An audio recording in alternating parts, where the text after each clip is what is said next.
Katatapos lang po ng misa na pinangunahan ni Father Darwin Calderon, ng parish priest ng Santa Clara de Monteparco.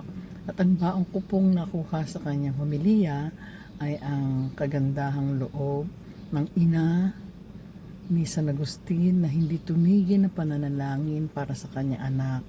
Dahil alam naman nating lahat, si San Agustin ay hindi isang mabuting tao. Dinidig ng Panginoon ng panalangin ni Santa Monica na kanyang ina.